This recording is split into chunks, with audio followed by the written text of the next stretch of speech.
Right then, this is a quick walk around video, and this is for a Honda Civic 1.8 EX petrol manual. This car, first of this type actually, has covered literally just 50,000 miles. In fact, it's 50,300 now. So very low mileage indeed. Finished in this lovely deep sapphire blue with a black leather interior.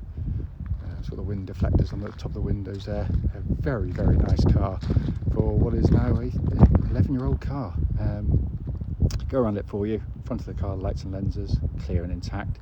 There's no cracks or condensation in them. Bonnet, generally good. There is stone chipping, of course, but it is lighter than most of this vintage, I have to say. Near side of the car, in terms of the panel work, I can't see any obvious indentations on there at all. Generally very good, just the odd minor blemish. A couple of little touch-ins done over the years by the last owner, which is always a good sign to see. Panels look, I hate seeing like big car parking dinks, but there's nothing on there at all. Alloys are good as well. Coming around the back, again, all very good. Around the back again. Again, around the back where you load things in, there is a few more little nicks and marks, but they are relatively minor. Offside of the vehicle, driver's side, absolutely really clean in the panels in terms of any sort of big indentations. Rear alloy good.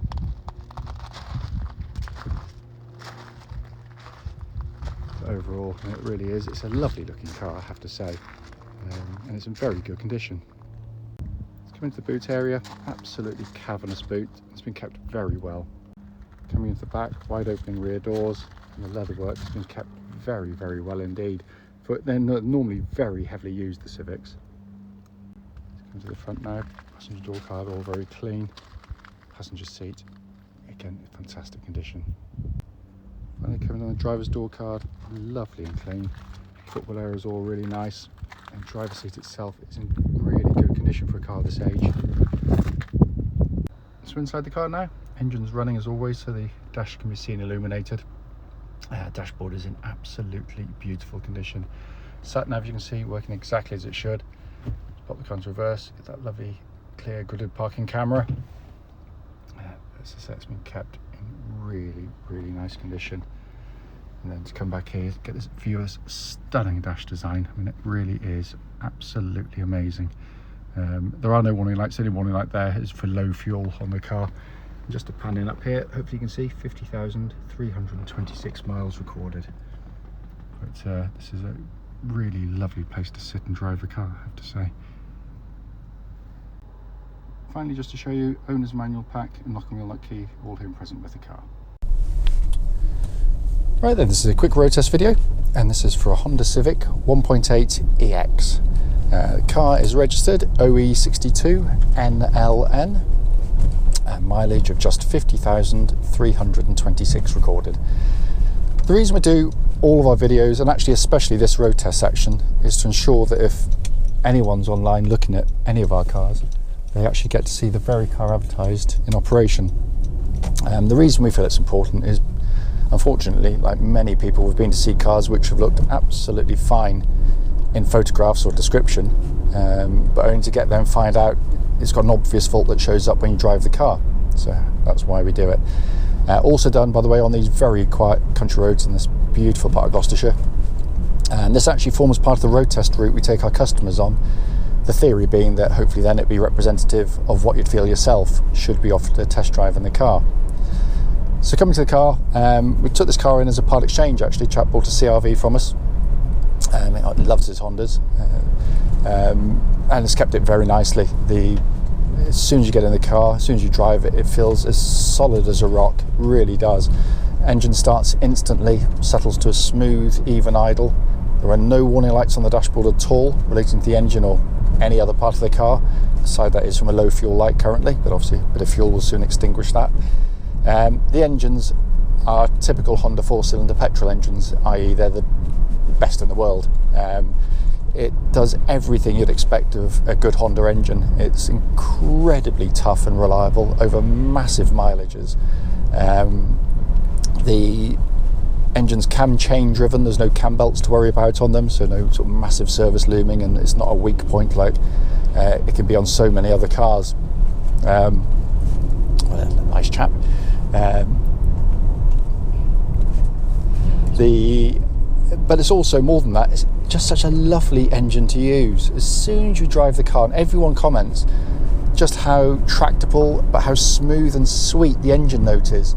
You know, when you put your foot down, it's got that lovely kind of hum to it, induction sound, which Hondas give you. It feels what it is, just a beautiful piece of engineering. Really is superb. By the way, temperature gauge running at a third. I can't remember whether I said that, but that's exactly where it's meant to be. Engine then feeds through into the clutch and gearbox. Clutch is perfect as you'd expect. Bike point exactly where it's meant to be, and it's lovely and smooth in the pedal travel. Gearbox, typical Honda gearbox. Honda are, I've done separate videos on this, but they are genius at making, because it is real, all the major things you touch, every switch you press has a wonderful tactile feel to them. And the most commonly used and touched things are obviously your steering wheel and your gear stick, and your pedals. So all the pedals have that beautifully fluid mechanical feel to them. Just no annoying kind of grittiness or sort of notchiness to anything. And then the steering wheel feels lovely in hand, and likewise the gear knob itself, the shaping of it, it's leather, feels nice, but as soon as you put on it, it feels robust.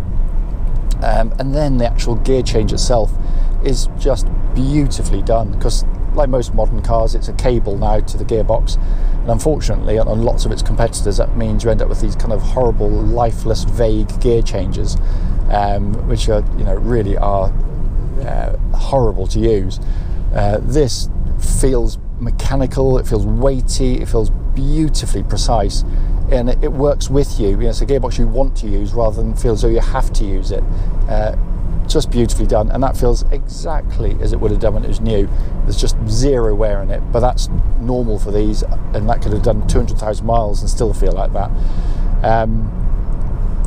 Come to the steering and the chassis, which again, I am biased, by the way. I'll be brutally honest with you. I adore these cars, but I don't pull any punches if there's something wrong.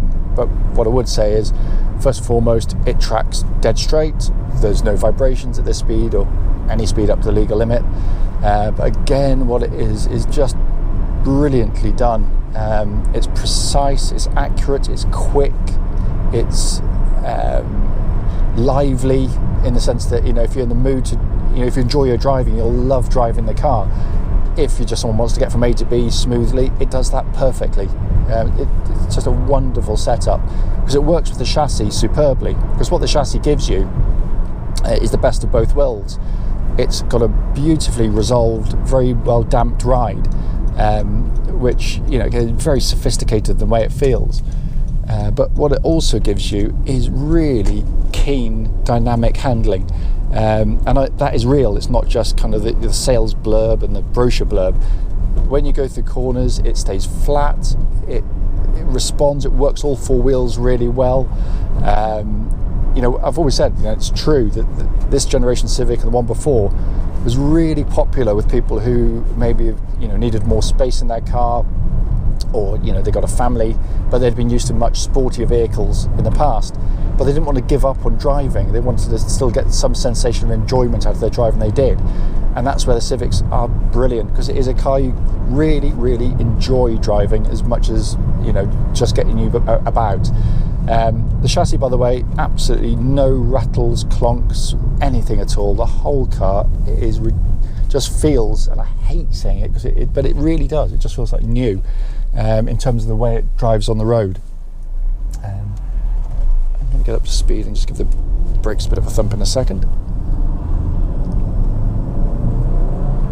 That engine is just lovely.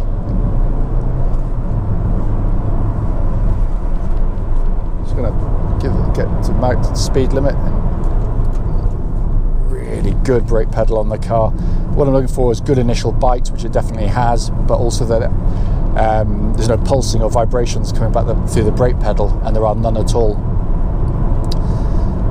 So finally coming inside the car, which is in lovely condition, I have to say, it really is, but it still looks and feels so modern in here, but in a good way, not kind of overly done, which most sort of modern cars seem to be.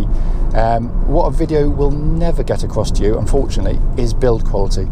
You know, it's an 11-year-old car. There are no squeaks, no rattles. It feels just carved out of granite in terms of its build quality. But it's also just so brilliantly laid out.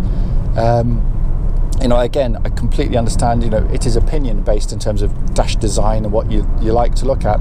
I love it, but not everybody does. But I actually think that's a really good thing, because most really good, interesting design does polarize opinion, and this is no different. The most conventional part is the center stack here, which is similar to lots of cars. Sat nav working perfectly. Likewise, dual zone climate control system. Checked that in a warm workshop earlier on. It blows out lovely cold air. Heated seats, all working exactly as they should. But my favorite part by a mile is this two-tier design, because it is design genius. The upper deck has an information display pod there. It basically means that if you change things like, let's say, your fan speed or your radio, you get a small display down here, but a much bigger one displayed up there. So it's easier to see. You're not looking into the bowels of the car to take that information in. But the most commonly looked at dial of all, of course, is your speed. In this case, it's digitally displayed directly in your line of sight, so you don't have to take your eyes off the road at all. It is brilliantly done. Down below that, a pod of 3 more conventional dials, rev counter in the middle, flanked by temperature and fuel gauges. Then you've got this lovely leather-bound steering wheel, which, like the rest of the car inside, seems to show virtually no wear at all. It's a really lovely example of a very high-quality car. These are sought after for very good reason. I can't find any faults with it at all. Whoever gets it next will be taking on a lovely car.